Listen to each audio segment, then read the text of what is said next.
எல்லாரும் நல்லா இருக்கீங்களா? உங்களை எல்லாரையும் பார்த்தது எனக்கு ரொம்ப சந்தோஷம்.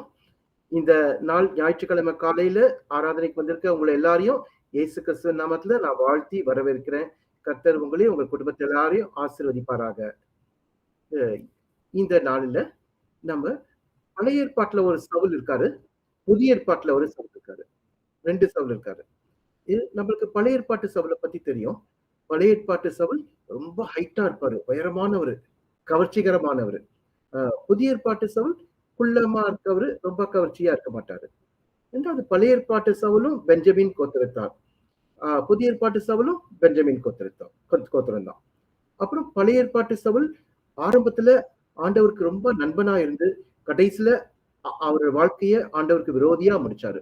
ஆனா புதிய ஏற்பாட்டு சவுலோ ஆரம்பத்துல ஆண்டவருக்கு ஒரு விரோதியா இருந்து கடைசியில முடிவுல ஆண்டவருக்கு நண்பரா வாழ்றாரு.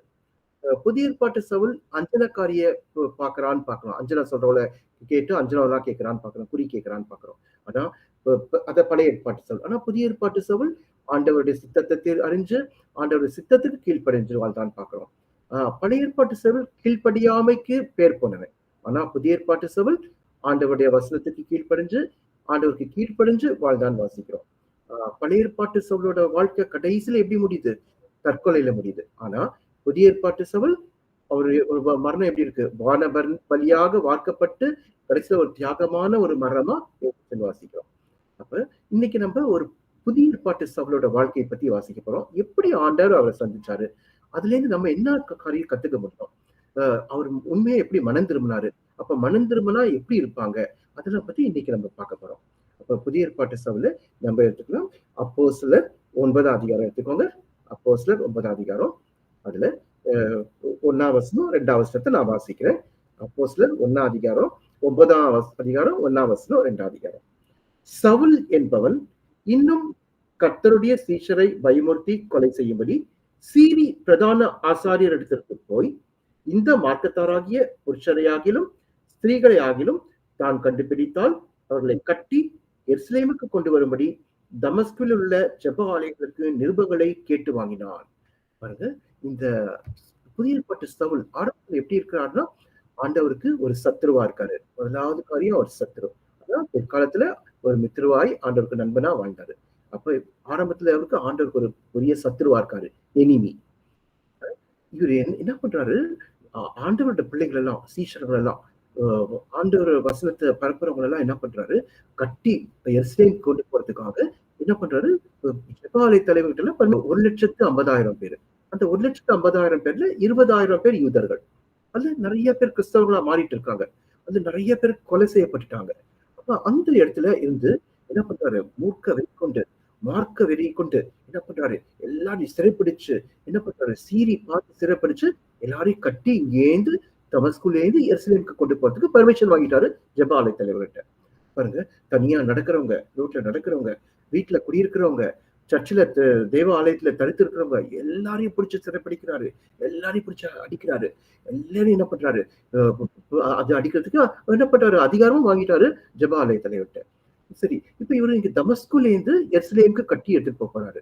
அப்ப தமஸ்குலேந்து எருசலேமுக்கு போகணும்னா தமஸ்குக்கும் எருசலேமுக்கும் இடையில என்ன இருக்கு, சமாரியா. நீங்க 8ஆம் அதிகாரம் வாசித்து பாருங்க. அப்போஸ்தலர்ல சமாரியால ஒரு 3 வல்லமையான ஊழியக்காரங்க, நல்ல சுவிசேஷம் பரவிட்டு இருக்கு, எழுப்புதல் நடந்துட்டு இருக்கு. யாரவங்க? பிலிப்பு, யோவான், பேதுரு. பிலிப், ஜான், பீட்டர், அவங்க எல்லாமே ஊழியம் செஞ்சுட்டு இருக்காங்க. இப்ப அவரு அது வரணும்னா அந்த எருசலேம்ல இருந்து தமஸ்குக்கு வரணும்னா அதை தாண்டிதான் வரணும். அப்ப அவருக்கு எவ்வளவு வைத்தறிச்சலா இருக்கும். நம்ம தமஸ்குல இருக்கிற இந்த இவங்களதான் சிறைப்பிடிக்கிறதுக்கு வரும், ஆனா இங்க என்னன்னா வல்லமையாய் ஊழியம் செய்யறாங்களே, எவ்வளவு அற்புதம் நடக்குது, எவ்வளவு வைத்தறிச்சலா இருக்கும். திருப்பி தமஸ்குல இருந்து எருசலேமுக்கு போகணும்னாலும் இந்த சமாரியாவை தாண்டிதான் போகணும் அவரு. பாருங்க, அவங்க எவ்வளவு எரிச்சலா இருந்திருக்காரு பாருங்க. அப்ப இந்த பழைய ஏற்பாட்டுல நம்ம பாக்குறோம், ஆமான் தெரியுமா, அந்த ஆமான் என்ன பண்றாரு, எஸ்தர் புஸ்தகத்துல யூத கோத்திரத்தையே அழிக்கிறதுக்கு பாக்குறாரு. இந்த ஆமான் மொர்தெகாய் அழிக்கிறதுக்கு பாக்குறாரு, எஸ்தர் அழிக்கிறதுக்கு பாக்குறாரு. அந்த ஆவிதான் இந்த சவுலுக்குள்ள இருந்து. சவுல் என்ன பண்ணிக்கும் சேர்ந்தவங்க இல்ல. We don't belong to the religion, we belong to the relationship with the Lord Jesus Christ. அப்ப நம்மளோட உறவு, நம்மளோட ரிலேஷன்ஷிப் யாரோட இருக்கு? ஆண்டவரோட இருக்கு. நம்ம கிறிஸ்துவோட இருக்கிறோம். அதனால நமக்கு மதம் முக்கியம் இல்ல. ஆனா இவர் வந்து மதவெறி, யூத மதவெறி கொண்டிருக்கிறாரு. அவ்ளோ என்ன பண்றாரு? எல்லாரையும் சிறைப்பிடிச்சு சீறி பாய்றாரு. மார்க்க வெறி கொண்டு, மூர்க்க வெறி கொண்டு கிறிஸ்தவர்கள் எல்லாம் என்ன பண்றாரு? கட்டி அடிக்கிறாரு. இதுக்கெல்லாம் என்ன காரணம்? இவ்ளோ கோவம் ஏன் அவருக்கு? இயேசு மேல ஏன் அவருக்கு அவ்ளோ கோவம்? அ இந்த சீஷர்கள் மேல ஏன் கோவம்? இயேசு மேல ஏன் அவ்ளோ கோவம் இருக்கு? என்னைக்காவது யோசிச்சு பார்த்திருக்கீங்களா? பாருங்க, இவர் சாதாரண ஆள் இல்ல இவரு. நல்லா படிச்சவரு. நல்ல பட்டதாரி. அவர் என்ன சொல்றாரு? கமாலியலின் பாதத்தருகிலே உட்கார்ந்து கத்துக்கிட்டவருன்னு பார்க்கிறோம். நல்லா படிச்சவரு. அப்ப நம்மளோட சிறந்த அறிவாளி. ஆனா அவருக்கு இயேசு மேல அவ்ளோ கோவம். அவ்ளோ வெறி அவருக்கு. திருச்சபையின் மேல அவ்ளோ கோவம். ஏன் அவ்ளோ கோவம் வந்துச்சு இயேசு மேல? யோசிச்சு பார்த்திருக்கீங்களா?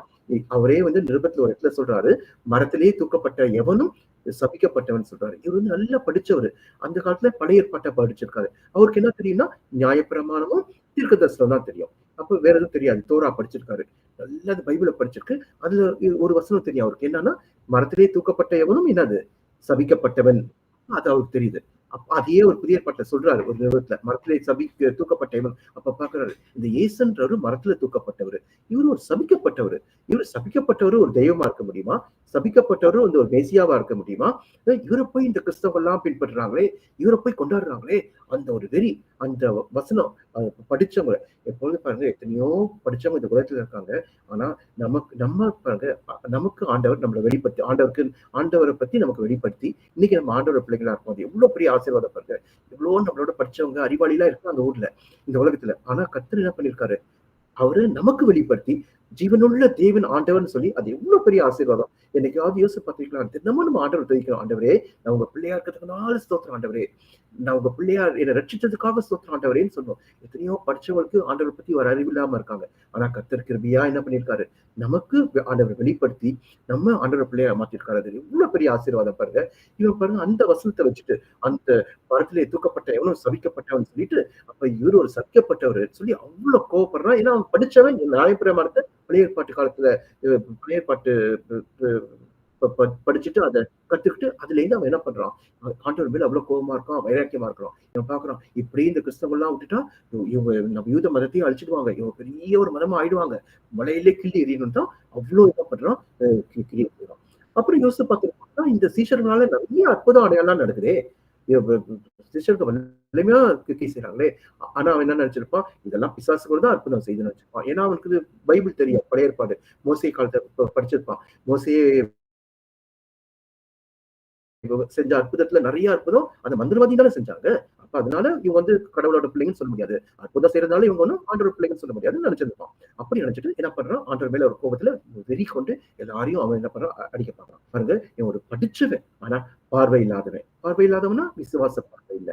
ஒரு படிச்சவன், ஒரு விசுவாச பார்வை இல்ல, ஒரு ஆவிக்குரிய பார்வை இல்ல. எஜுகேட்டட் ஃபெய்த் பிளைண்ட் அவன். அது மட்டும் இல்ல. 2வது இவன் சுயநீதி பெருமைக்காரன். ஆனா சுவிசேஷத்துக்கு எதிர்த்து நின்றவன். Self righteous opposed to the truth. சுயநீதியா இருக்கிறவனையே சுவிசேஷத்துக்கு எதிர்த்து இருக்கிறான். 3வது இவன் பாரம்பரியத்துல பற்றுள்ளவன். ஆனா பகுத்தறிவு இல்லாதவன். Devoted to tradition, no discernment. அவனோட பாரம்பரியத்துல ரொம்ப பற்றா இருக்கான். ஆனா ஆவிக்குரிய ஆண்டவரை பற்றி ஒரு பகுத்தறிவே இல்லாத ஒருத்தன். அது மட்டும் இல்ல, அவன் ஒரு மதப்பற்றுள்ளவன். ஆனா மனம் திரும்பாதவன். அவன் ஒரு ரிலிஜியஸ் பட் ரிபெலியஸ். இந்த மாதிரி ஒரு மனுஷன் தான் ஆண்டவருக்கு ஒரு சத்துருவா இருக்கான். இன்னைக்கு நம்ம யோசிச்சு பார்க்கலாம். நம்ம ஆண்டவருக்கு சத்துருவா இருக்கோமா? ஆண்டவருக்கு ஃப்ரெண்டா இருக்கோமா? நம்ம ஆண்டவரை எவ்வளவு நேசிக்கிறோமோ அந்த அளவுக்கு ஆண்டவர் நம்மளை நேசிப்பாரு.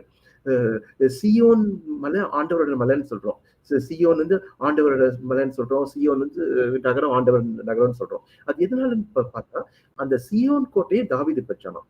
தாவீதோட நகரமா மாத்திட்டானாம். அந்த சியோன் மலையை தாவீதோட மலையா மாத்தினதுனால ஆண்டவர் என்ன பண்றாரு? அது அவரோட மலையா வச்சுக்கிட்டாரு. அப்ப என்னன்னா தாவீது ஆண்டவரை ஒரு பைத்தியக்காரத்தனமா நேசிச்சான். அவ்வளோ நேசிச்ச தொட்டு ஆண்டவர் என்ன பண்ணிட்டாரு? நம்மள அவ்வளவு நேசிக்கிற தாவீதோட நகரம் சியோனை நம்ம நம்ம நம்ம நம்ம மலையாவாக்கலாம் சொல்லிட்டு சியோன் மலையை தன்னோட மலையாக்குறாரு. அதே போல நம்ம எவ்வளவுக்கு எவ்வளவு ஆண்டவரை நேசிக்கிறோமோ, எவ்வளவுக்கு எவ்வளவு ஆண்டவர்கிட்ட அன்பு கூறுறோமோ, அந்த அளவுக்கு ஆண்டவர் நம்மள்ட்ட என்ன பண்ணுவாரு? நம்மள்ட்ட நேசிப்பாரு, நம்மள்ட்ட அன்பு கூறுவாரு. அப்ப இந்த ஆரம்பத்துல இந்த சவுல் எப்படி இருந்தா ஆண்டவருக்கு சத்துருவா இருந்தான். நம்ம எப்படி இருக்கணும்? ஆண்டவருக்கு சத்துருவா இருக்கக்கூடாது. ஆண்டவரை நேசிக்கிறோம். மதத்தின் மேல பற்றா இருக்கக்கூடாது. ஆண்டவரோட ஒரு நல்ல ரிலேஷன்ஷிப் வச்சிருக்கணும். அது முதலாவது இந்த சவுலோட காரியம் ஆண்டவருக்கு சத்துருவா இருந்தான். 2வது பார்க்கலாம். இந்த ஆண்டவருக்கு சத்துருவா மட்டும் இல்ல. 2வது சந்திப்பு. முதலாவது சத்துரு, 2வது சந்திப்பு. 9ஆம் அதிகாரம் 3ஆம் வசனம், 4ஆம் வசனத்த நான் வாசிக்கிறேன். அவன் பிரயாணமாய் போய் தமஸ்குவுக்கு சமீபித்தபோது, சடுதியிலே வானத்திலிருந்து ஒரு ஒளி அவனைச் சுற்றி பிரகாசித்தது. அவன் தரையிலே விழுந்தான். அப்பொழுது, சவுலே, சவுலே, நீ என்னை ஏன் துன்பப்படுத்துகிறாய் என்று தன்னுடனே சொல்லுகிற ஒரு சத்தத்தை கேட்டான். பாருங்க, 2வது சந்திப்பு. ஒரு சத்துருவா இருக்கிற மனுஷனை ஆண்டவர் சந்திக்கிறாரு. அப்ப ஆண்டவர் ஒருவரையும் தம்மிடத்தில் வருகிற ஒருவரையும் புறம்பே தள்ளுவதில்லை என்று வாசிக்கும். அப்ப ஆண்டவருக்கு இந்த சவுலுக்காகவும் தான் ஆண்டவர் என்ன பண்ணியிருக்காரு? கல்வாரி சிலுவையில ரத்தத்தை சிந்திருக்காரு. இந்த சவுலையும் படைச்சதும் ஆண்டவர் தான். சவுலும் தேவனுடைய சாயல தான் படைக்கப்பட்டவன். அப்ப சவுலுக்காக ரத்தம் சிந்திய ஆண்டவர் என்ன பண்றாரு? சவுல என்ன பண்றாரு? ரட்சிக்கணும்னு பாக்குறாரு. அவன் என்ன பண்றான்? இங்க ஆண்டவரோட சந்திப்பு, ஆண்டவர் சத்தத்தை கேட்கிறான். அப்புறம் அவன் கண் பார்வை இழக்கிறான். அந்த கண் பார்வையில இருந்துட்டு யார் சத்தம் போறான்னு பாக்குறான். அவனால பார்க்க முடியல. சத்தத்தை மட்டும் தான் கேட்கிறான். அப்ப அவனால பார்க்க முடியல. அப்ப சவுலே, சவுலேன்னு சொல்லி 2 முறை கூப்பிடுறாரு. பாருங்க, இங்க 2வது ஆண்டவரோட சந்திப்பு. அதே போல நம்ம ஒருவேளை ஆண்டவருக்கு விரோதமா, ஆண்டவரை தேடாம, ஆண்டவருக்கு சத்துருவா இருந்துக்கலாம். ஆனா ஆண்டவர் என்ன பண்றாரு? நம்மள எந்த மனுஷரையும் சந்திக்கிற தேவனா இருக்காரு. இந்த சவுல சந்திச்ச தேவன் நம்மளையும் சந்திக்கிற தேவனா இருக்காரு. நம்முடைய வாழ்க்கையை ஆண்டவருக்கு ஒப்பு கொடுக்கும்போது நம்ம ஒருவேளை பாவத்துல இருக்கலாம். ஐயோ, நான் இவ்வளவு பாவம் செஞ்சிருக்கேனே, ஆண்டவர் நம்மள சந்திப்பாரா?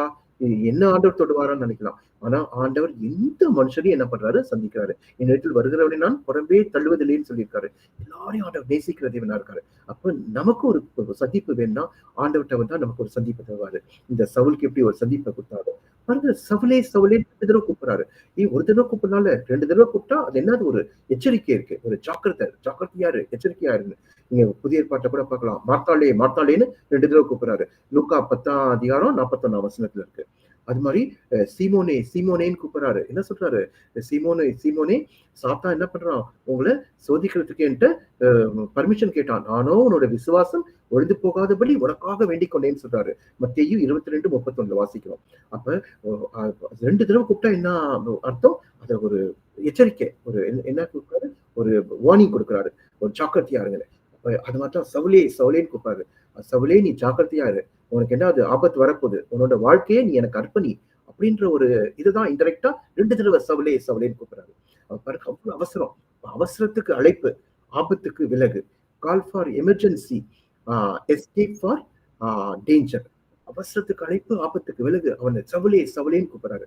அப்ப ஆண்டவர் வந்து சவுலை வந்து சந்திச்சு இந்த இடத்துல என்னவா மாத்துறாரு? அவரோட பிள்ளையா தனக்கு ஊழியம் செய்யற ஒரு பவுலா மாத்துறாரு.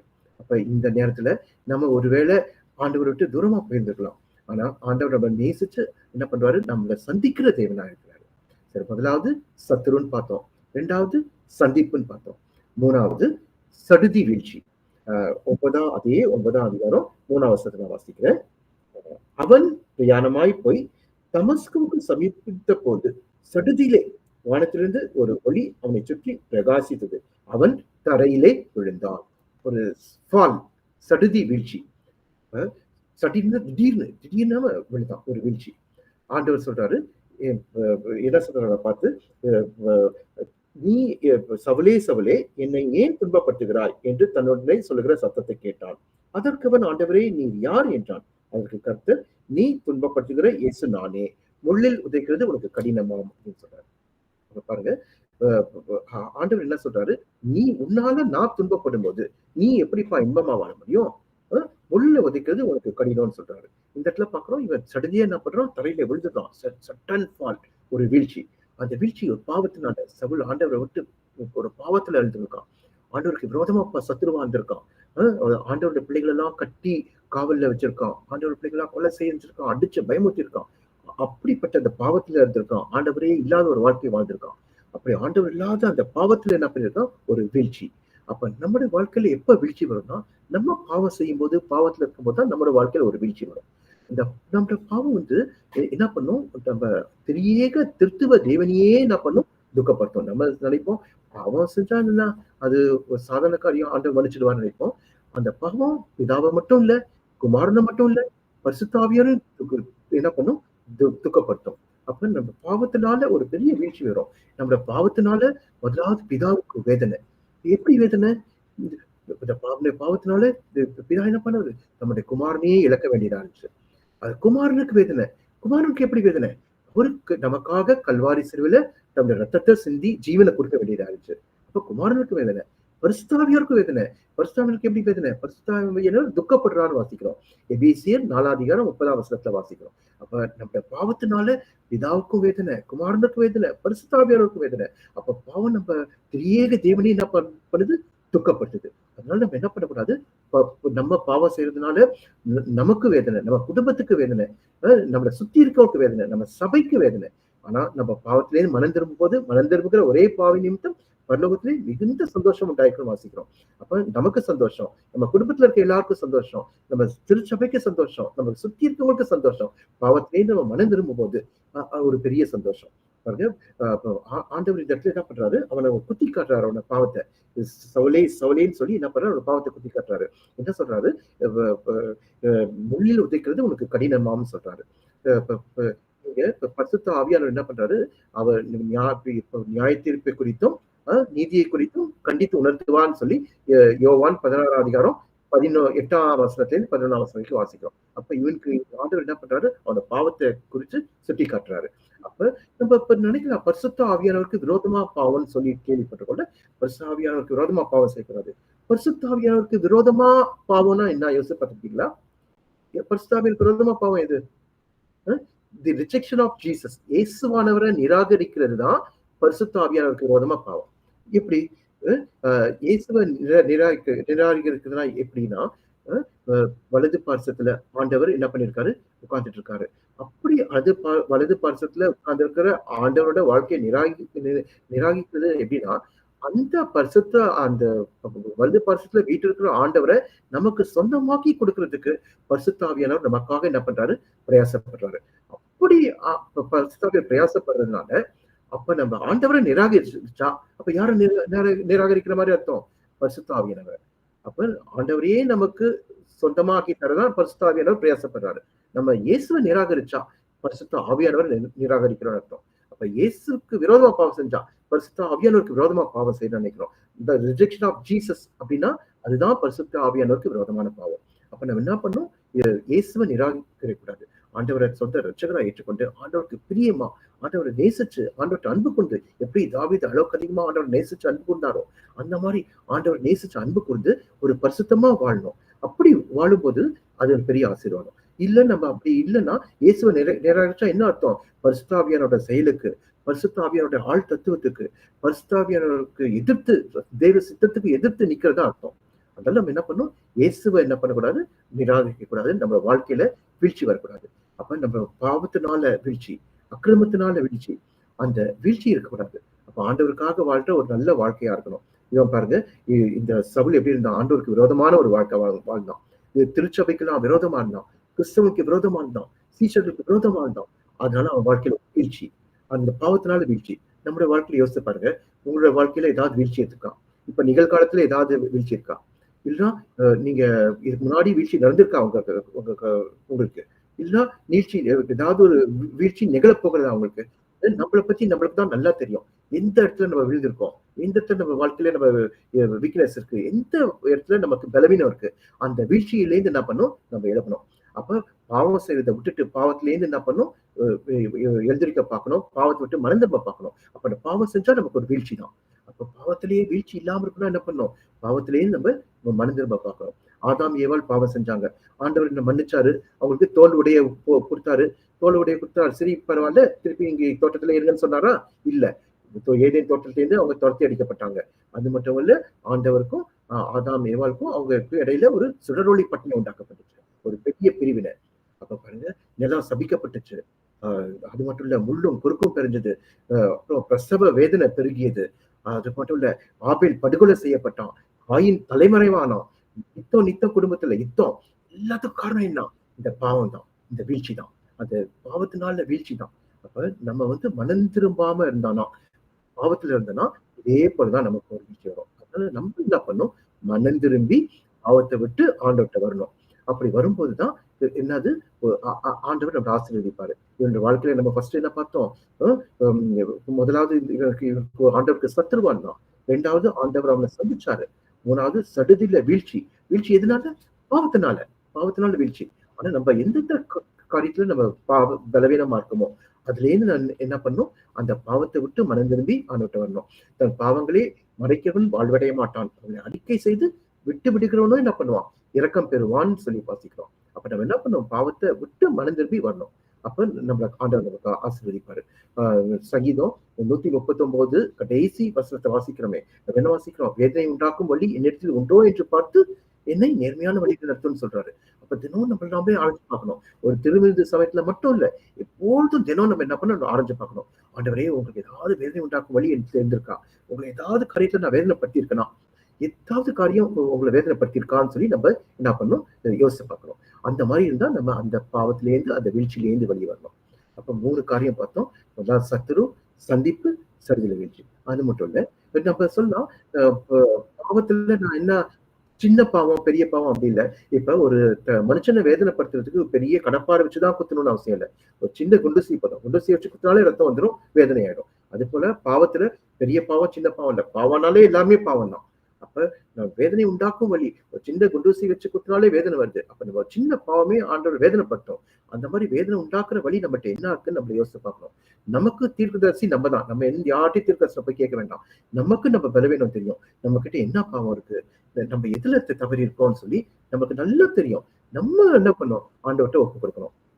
இந்த நேரத்துல எல்லாரும் ஒரு நிமிஷம் கண்ணு மூடி, நீங்க எந்தெந்த இடத்துல பலவீனமா இருக்கீங்க, எந்த காரியம் உங்களுக்கும் ஆண்டவருக்கும் விரோதமா பிரிவினை உண்டாக்குது, எந்தெந்த காரியத்தினால வீழ்ச்சி இருக்கு, எந்தெந்த பாவத்தினால கொஞ்சம் யோசித்து பார்த்து ஆண்டவருக்கு ஒப்பு கொடுக்கலாமா? இந்த இந்த வசனத்தை நான் ப்ரிப்பேர் பண்றதுக்கு முன்னாடி ஆண்டவர்கிட்ட என்ன முதலாவது ஒப்பு கொடுத்தேன். ஆண்டவரே, எந்தெந்த காரியத்துல தான் நான் உங்களுக்கு விரோதமா இருந்திருக்கிறேன், எந்தெந்த காரியம் உங்களுக்கு பிரியமில்லாத காரியத்தை செஞ்சிருக்கிறேன், எந்த காரியம் மனுஷனுக்கு விரோதமா பண்ணிருக்கேன், எல்லாத்தையும் நான் ஒப்பு கொடுத்து தான் இன்னைக்கு வந்திருக்கேன். அது மாதிரி எல்லாரும் ஒரு நிமிஷம் ஆண்டவர் சமூகத்துல ஒப்பு கொடுப்போமா? சவுல கர்த்தர் என்ன பண்ணாரு? ஒரு பவுலா மாத்தினாரு. பெரிய வீழ்ச்சி அவன் பாவத்திலேருந்து வரும்போது, பாவத்திலிருந்து மீளும்போது அவன் ஆசீர்வதிச்சாரு. இந்த வேளை எல்லாரும் கர்த்தருக்கு ஒப்பு கொடுப்போம். கர்த்தர் எல்லாரையும் ஆசீர்வதிப்பாரு. அது வந்து 4வது காரியம். அடுத்தது சந்தேகம். சத்துரு. 2வது காரியம் என்ன பார்த்தோம்? முதலாவது காரியம் சத்துருவா இருந்தான். 2வது ஆண்டவர் சந்திச்சாரு. 3வது செடுதல் வீழ்ச்சி. 4வது சந்திப்பு. 4வது சந்தேகம், டவுட். அதே 9ஆம் அதிகாரம் 5வது வசனத்தை நான் வாசிக்கிறேன். அதற்கு அவன், ஆண்டவரே, நீர் யார் என்றான். அதற்கு கர்த்தர், நீ துன்பப்பட்டுகிற இயேசு நானே. முள்ளில் உதைக்கிறது உனக்கு கடினமாம் என்றார். அவன் நடுங்கி திகைத்து, ஆண்டவரே, நான் என்ன செய்ய சித்தமாயிருக்கிறேன் என்றான். அதற்கு கர்த்தர், நீ எழுந்து பட்டணத்துக்குள்ளே போ, நீ செய்ய வேண்டியது அங்கே உனக்கு சொல்லப்படும் என்றார். ஆக இவனுக்கு சந்தேகம், 2 சந்தேகம். இவன் 2 கேள்வி கேட்கிறான் ஆண்டவர்கிட்ட. முதலாவது என்ன கேள்வி கேட்கிறான்? ஆண்டவரே, நீர் யாருன்னு கேட்கிறான். அதுக்கு ஆண்டவர் என்ன சொல்றாரு? நீ துன்பப்பட்டுகிற இயேசு நானே அப்படின்னு சொல்றாரு. யூசுவலா ஆண்டவர் என்ன சொல்லிருக்கணும்? நசரேயனாகி இயேசுன்னு சொல்லிருக்கணும். நீ துன்பப்பட்டுகிற இயேசு நானேன்னு ஏன் சொல்றாரு அப்படின்னா, ஆண்டவர் அவனோட பாவத்தை இன்டெரக்டா குத்தி காட்டுறாரு. அவன் நீ தப்பு செய்யறப்பா அப்படின்னு சொல்லி இன்டெரக்டா அவன் பாவத்தை சுட்டி காட்டுறாரு. 2வது என்ன கேள்வி கேட்கிறான்? ஆண்டவரே, நான் என்ன செய்ய சித்தமா இருக்கு? இதுக்கு ஆண்டவர் பதில் சொன்னாரா? ஆண்டவர் பதில் சொல்ல. அவர் என்ன சொல்லிட்டாரு? நீ ஊருக்குள்ள போ, நீ என்ன செய்யணுமோ அது அங்க உனக்கு சொல்லப்படும்னு சொல்றாரு. அதனால எல்லா கேள்விக்கும் ஆண்டவர் பதில் சொல்ல வேண்டிய அவசியம் இல்லை. எல்லா கேள்விக்கும் ஆண்டவர் பதில் சொல்லவும் மாட்டாரு. இயேசுக்கே ஆண்டவர் பதில் சொல்ல. இயேசு என்ன பண்ணாரு? கல்வாரி சிலுவையில தொங்கும் போது என்ன கேட்டாரு பிதாட்ட? என் தேவனே, என் தேவனே, ஏன் என்னை கைவிட்டேன்னு கேட்டாரு. அதுக்கு பிதா பதில் சொன்னாரா? இல்ல, இயேசுக்கே பதில் கிடைக்கல. அதனால நம்ம என்ன பண்ணக்கூடாது? எல்லாத்துக்கும் விளக்கம் கேட்கக்கூடாது. எல்லாத்துக்கும் எக்ஸ்பிளனேஷன். நம்ம விளக்கங்களின் அடிப்படையில நம்மளோட வாழ்க்கை இல்ல. நம்மளோட வாழ்க்கை விசுவாசத்தின் அடிப்படையில நம்ம வாழ்க்கை. அப்ப we are not living by explanation, we are living by faith. அந்த மாதிரி என்ன பண்ணும்? விளக்கங்களோட அடிப்படையில நம்ம வாழ்க்கையை வாழக்கூடாது, விசுவாசத்தின் அடிப்படையில வாழணும். ஆண்டவர் மேல விசுவாசத்தை வச்சு வாழணும். யோபுல கூட பாக்குறோம். ஆண்டவர் தம்முடைய எல்லா காரியத்தை குறித்தும் காரணம் சொல்லவில்லை என்று நீ ஏன் அவரோட வழக்காடுகிறீர்? தேவன் எல்லா காரியத்தை குறித்து சொல்ல மாட்டாரு. ஒரு 2 கேள்வி கேட்கிறாரு. ஃபர்ஸ்ட் கேள்விக்கு சொல்லிடுறாரு, நீ துன்பப்பட்டுகிற இயேசு நானே. 2வது கேள்விக்கு சொல்ல மாட்டாரு, நீ வச்சு ஊருக்குள்ள போ, அங்க என்ன செய்யணுமோ அங்க உனக்கு சொல்லப்படும் சொல்றாரு. அதே போல நம்ம ஜீவிதத்துல, நம்மளோட வாழ்க்கையில நமக்கு பதில் வராம இருந்திருக்கலாம். ஆனா நம்ம என்ன பண்ணோம்? ஆண்டவரை விசுவாசிக்கிறோம். நம்ம விளக்கத்தை கேட்டு போராடக்கூடாது, கேள்விக்கு மேல கேள்வி கேட்கக்கூடாது. ஆண்டவரை விசுவாசிச்சு விசுவாசத்தினால ஜீவிக்கணும். ரோமர் 10ஆம் அதிகாரம் 17ஆம் வசனத்துல என்ன இருக்கு? விசுவாசம் கேள்வினாலே வரும், கேள்வி தேவ வசனத்துல. கேள்வினா கொஸ்டின் இல்ல, நம்ம கேட்கிறது வசனத்தை தேவ வசனத்தை படிக்க படிக்க நம்மளுக்கு விசுவாசம் வரும். அப்படிப்பட்ட விசுவாசத்துல நம்ம வாழ்க்கையில முன்னேறணும். அப்ப நல்ல வசனத்தை வாசிச்சு வசனத்தை தியானிச்சு ஆண்டவருக்கு நம்ம வாழ்க்கையை கீழ்ப்படணும். அப்படி இருக்கும்போது எல்லா பதிலையும் சில சமயம் உடனடியா தருவாரு, சில சமயம் படிப்படியா தருவாரு, சில சமயம் அவருக்கு சுத்தமான நேரத்துல நமக்கு ஆண்டவர் வெளிப்படுத்துவாரு. அப்ப நம்ம முக்கியமானது என்னது தேவ வசனம் தான். அப்போ விளக்கங்கள் அடிப்படையில் வாழாம விசுவாசத்தின் அடிப்படையில தேவ வசனத்தை கீழ்ப்படிஞ்சு நம்ம அப்படி வாழணும். அப்ப இவனுக்கு இருக்கிற சந்தேகத்துல அவங்க கேட்கிட்ட 2 கேள்விக்கு ஒரு கேள்விக்கு என்ன பண்ணிடுறாரு, ஆண்டவர் சொல்லிடுறாரு, பதில் சொல்லிடுறாரு. இன்னொரு கேள்விக்கு நீ அந்த ஊருக்குள்ள போப்பா உனக்கு கிடைக்கும்னு சொல்லிடுறாரு. அப்ப 4 காரியம் பார்த்தோம். அப்ப நம்மளுக்கு என்னென்னவா ஜீவிதத்துல நம்ம வாழ்க்கையில நிறைய கேள்வி இருக்கலாம். ஆண்டவரே எனக்கு ஏன் இப்படி நடந்துச்சு, நான் என்ன பண்ணேன், ஏன் மற்றவங்களுக்குலாம் இப்படி இருக்காங்க, நான் அவங்களை உண்மையா நேசிக்கிறேன், எனக்கு போய் இப்படி வியாதி வருது, எனக்கு போய் இந்த சோதனை வருதுன்னு நினைக்கலாம். ஆனா ஆண்டவர் அதுக்கெல்லாம் பதில் சொல்ல மாட்டாரு. ஆனா நம்ம என்ன பண்ணோம், ஆண்டவர் மேல முழு விசுவாசத்தை வச்சு ஆண்டவருக்கு மேல முழு விசுவாசத்தை வச்சு என்ன பண்ணும், ஆண்டவர் நம்பி நம்ம வாழ்க்கையில முன்னேறி போகணும். அப்ப கேள்வி மேல கேள்வி கேட்டுட்டே இருக்கக்கூடாது. அப்ப ஆண்டோட வசனத்தை வாசிச்சு என்ன பண்ணும், ஆண்டவருக்கு மேல விசுவாசத்தை வச்சு சரி. 4 காரியம் பார்த்தோம். அதாவது ஆண்டவருக்கு சத்துருவா இருந்தாரு, ஆண்டவரை சந்திச்சாரு, அது மட்டும் சடியில ஒரு வீழ்ச்சி, அப்புறம் கடைசியில 4வது சந்தேகம். கடைசியா பார்க்கணும். கடைசியா என்னன்னா சரணம், சரண்டர். அதே 9ஆம் அதிகாரம் 7ஆம் வசனத்தை நான் வாசிக்கிறேன். அவனுடனே கூட பிரயாணம் பண்ணின மனுஷர்கள் சத்தத்தை கேட்டும் ஒருவரையும் காணாமல் பிரமித்து நின்றார்கள். சவுல் தரையிலிருந்து எழுந்து தன் கண்களை திறந்த போது ஒருவனையும் காணவில்லை. அப்பொழுது கைலாக கொடுத்து அவனை தமஸ்குவுக்கு கூட்டிக் கொண்டு போனார்கள். அவன் 3 நாள் பார்வையில்லாதவனாய் ருசியாமலும் கொடியாதவனுமாய் இருந்தான். இவர் பாருங்க கடைசியில ஒரு சரண்டர், ஆண்டவருக்கு ஒரு ஒப்பு கொடுத்த வாழ்க்கை. சரி, இப்ப ஆண்டவர் வந்து ஊருக்குள்ள போன்னு சொன்னாரு. ஊருக்குள்ள போனாரு. அப்ப ஆண்டவருக்கு என்ன பண்ணிருக்காரு, கீழ்ப்படிஞ்சிருக்காரு. அப்ப ஆண்டவருக்கு தன்னை ஒப்பு கொடுக்குறாரு. அப்ப ஆண்டவருக்கு ஒப்பு கொடுக்குற வாழ்க்கை பாருங்க. கடைசியா ஆண்டவருக்கு என்ன பண்றாரு, தன்னோட வாழ்க்கையை ஒப்பு கொடுத்துறாரு. அதே போல இன்னைக்கு நம்மளோட வாழ்க்கையில நம்ம முழுசா நமக்கு ஆண்டவருக்கு ஒப்பு கொடுக்கணும். நம்மள ஆண்டவருக்கு அப்படியே சரண்டர் பண்ணோம். எந்த இடத்துல இந்த சவுல் ஆண்டவரை மறுதளிச்சாரோ, எந்த இடத்துல சீசர்களை சிறைப்பிடிக்கிறதுக்கு போனாரோ, எந்த இடத்துல கிறிஸ்தவங்களை திருச்சபைக்கு விரோதமா, திருப்பதிக்கு விரோதமா, கிறிஸ்தவனுக்கு விரோதமா எல்லாம் சிறைப்பிடிக்கணும்னு போனாரோ, அதே இடத்துல எந்த இடத்துல ஆண்டவருக்கு விரோதமா பாவம் செஞ்சு போனாரோ, அதே இடத்துல ஆண்டவர் என்ன பண்றாரு, அவரை சந்திக்கிறாரு. அந்த இடத்துல ஆண்டவருக்கு சரணடைந்து ஆண்டவருக்கு தன்னை ஒப்பு கொடுக்குறாரு. பாருங்க, அந்த தமஸ்குல தான் என்ன பண்ணாரு, சீசர்கள் எல்லாம் சிறைப்பிடிச்சு எஸ்எம் கொண்டு கொண்டு வந்திருக்காரு. ஆனா அதே தமஸ்குல ஆண்டவருக்கு என்ன பண்ணாரு, தன் வாழ்க்கையில ஒப்பு கொடுக்குறாரு. ஆண்டவர் சரணடைகிறாரு. ஆண்டவருக்கு அப்படி கீழ்படுறாரு. ஆண்டவர் பட்டத்துக்குள்ள போன்னு சொன்னாரு, போறாரு. போய் ஆண்டவர் சொன்ன மாதிரியே செய்யறாரு. அப்ப ஆண்டவருக்கு அப்படியே கீழ்படுகிறாரு. அப்புறம் என்ன பண்றாரு, அங்கே எழும்பி வாசிக்கிறோம். அங்கே சவுல் எழுந்திருந்துன்னு வாசிக்கிறோம். சவுல் தரையிலிருந்து எழும்பினாரு. ஆண்டவர் கீழ்ப்படுகிறது மட்டும் இல்ல, எழும்புறாரு. அதே போல இன்னைக்கு எந்த பாவத்துல இருந்தாலும் நம்ம என்ன பண்ணோம், இன்னைக்கு ஆண்டவருக்கு ஒப்பு கொடுக்கறது மட்டும் இல்ல, அந்த பாவத்தை விட்டு விலகி ஆண்டவருக்காக எழுந்திருக்கிறோம். இன்னைக்கு நீங்க யோசிச்சு பாருங்க, எலும்புன்னு சொல்லி உடனே எழுப்புறாரு அவரு. அடியில படுத்து கிடக்கிறவங்க எழுந்திருக்கணும். யார் அடியில படுத்திருந்தா, யோனா கப்பல்ல போய் கீழ்த்தட்டுல படுத்திருக்காரு, ஆண்டவருடைய சமூகத்துக்கு விலகி ஓடி இருக்காரு, அவங்க எழுந்திருக்கணும். மடியில படுத்திருக்கவங்க எழுந்திருக்கணும். யார் மடியில படுத்திருந்தா, சிம்சோன் தெரியல மடியில படுத்திருக்கான், ஜெயில சித்தத்துக்கு விலகி. அப்ப மடியில படுத்திருக்கவங்க எழுந்திருக்கணும். அதை மட்டும் செடி நடியில படுத்திருக்காங்க, செடி நடியில யார் படுத்திருந்தா, எலியா சூரிய செடியின் கீழே படுத்திருந்தாரு, அவங்க எழுதிக்கணும். அப்ப அடியில படுத்து கிடக்கிறவங்க எழுதிக்கணும், மடியில படுத்து கிடக்கிறவங்க எழுதிக்கணும், செடி நடியில படுத்து கிடக்கிறவங்க எழுதிக்கணும். அப்ப செடியிலயோ அடியிலயோ மடியிலோ எதுல படுத்து கொண்டு இருக்கிறோம், உங்களுக்கு தெரியும் எந்த பாவத்துல படுத்துருக்கோன்னு. அப்ப பாவத்துல புரண்டு அடியில மடியில வாழ்ந்து கொண்டு இருக்கிறவங்க அந்த பாவத்திலேயே நம்ம என்ன பண்ணணும், எழுச்சி வரணும். எழுதிச்சு வந்து தம் வாழ்க்கையை ஆண்டவர்கிட்ட ஒப்பு கொடுக்கணும். நம்ம நல்ல குமாரன் கெட்ட குமாரன் கதையில வாசிக்கிறோம். அந்த இளைக்குமாரன் என்ன பண்றான், தூர தேசத்துக்கு போயிடறான். கடைசியா அவன் என்ன பண்றான், தகப்பட்ட என்ன சொல்றான், தகப்பனே உமக்கு விரோதமாகவும் பரத்துக்கு விரோதமாகவும் நான் பாவம் செய்தேன்னு சொல்லி என்ன பண்றான், தன்னை ஒப்பு கொடுக்குறான். அப்படி வந்து ஒப்பு கொடுத்து மன்னிப்பு கேட்கும் போதுதான் அவனுக்கு என்ன பண்ணுது, ஒரு ரட்சிப்பு கிடைக்குது. அதே போல சவுல என்ன பண்றான், ஆண்டவருக்கு தன்னை ஒப்பு கொடுக்கும்போது அவர் கர்த்தர் சவுல பவுலா மாத்துறாரு, அவங்க வாழ்க்கையை ஆசீர்வதிக்கிறாரு. ஆண்டவர் எந்த மனுஷனையும் புறக்கணிக்கிற ஆண்டவர் இல்ல, தம் இடத்துல வருகிறவனை புறம்பே தள்ளுவதில்லைன்னு சொல்லியிருக்காரு. இப்போ சவுல் சொல்றாரு, பாவிகள்ல பிரதான பாவி நான் சொல்றாரு. பாருங்க, அந்த பாவியை ஏற்று அந்த பாவியை மன்னிச்சு அந்த பாவிய சுத்திகரிச்சு, அந்த பாவிய நம்மை பற்றும் விசுவாச வாழ்க்கையிலே அவர் வாழ வச்சு, அவர வல்லமையா ஊழியத்துல ஆண்டவர் பயன்படுத்துறாரு. அப்ப பவுல சவுல பவுலாக்கி பயன்படுத்தின தேவன், நம்மளையும் என்ன பண்ணுவாரு? நம்மள வாழ்க்கையில நம்மள நம்ம ஆண்டவருக்கு ஒப்புக் கொடுக்கும்போது, நிச்சயமா கர்த்தர் நம்மளையும் என்ன பண்ணுவாரு? ஒரு வல்லமையா எடுத்து பயன்படுத்துவாரு. அப்ப சவுலா இருந்த அ அ ஒரு மனுஷன கர்த்தர் பவுலா மாத்துனது போல, நம்மோட வாழ்க்கையில ஒருவேளை சத்துருவா இருக்கலாம். அதுக்கு முதல்ல ஆண்டவரோட சந்திப்பு வேணும். அதுக்கப்புறம் வீழ்ச்சி எந்தெந்த காரியத்திலாம் வீழ்ந்திருக்கோம்னு பார்க்கணும். அதையும் நெனச்சு வரணும். அதுக்கப்புறம் நமக்கு பல சந்தேகம் இருக்கலாம். அந்த சந்தேகத்துல விசுவாச வாழ்க்கைய ஆண்டவர்ட்ட வச்சு முன்னேறணும். கடைசியா ஆண்டவருக்கு நம்ம சரணடையணும். நம்ம ஒப்புக் கொடுக்கணும். சரண்டர் பண்ணணும். அப்ப கர்த்தர் எழும்பி பிரகாசி உன் ஒளி வந்ததுன்னு சொல்றாரு. அப்ப நம்ம வாழ்க்கைய ஆண்டவருக்கு ஒப்புக் கொடுக்க எல்லா பாவத்திலயும் நம்ம என்ன பண்ணணும்? விழுந்துருச்சு. நம்ம வாழ்க்கைய ஆண்டவருக்கு சரண்டர் பண்ணணும். நம்மள ஆண்டவருக்கு ஒப்புக் கொடுக்கணும். இப்ப இன்னைக்கு இந்த 5 பாயிண்ட் பார்த்தோம். இந்த சவுலோட வாழ்க்கையில. முதலாவது சத்துரு. 2வது ஆண்டவரோட சந்திப்பு. 3வது சடுதி வீழ்ச்சி. 4வது சந்தேகம். 5வது சரணம். எனிமி, என்கவுண்டர், ஃபால், டவுட், கடைசியா சரண்டர். இந்த வேளையில எல்லாரும் க க கண்ண மூடி ஜெபம் பண்ணலாமா? கர்த்தருக்கு இந்த வேலைய ஒப்புக் கொடுக்கலாமா நம்மள எல்லாரையும்? எல்லாரும் கண்ண மூடுங்க. எல்லா கண்ண மூடுங்க. கர்த்தருக்கு ஒப்புக் கொடுங்க இந்த வேளையில. எந்தெந்த காரியத்துல நம்ம பலவீனமா இருக்கோம்னு உங்களுக்கு தான் தெரியும். நம்மளோட எந்த காரியத்துல நமக்கு பாவம் செய்றோம்? எது ஆண்டவருக்கு விரோதமான பாவம்?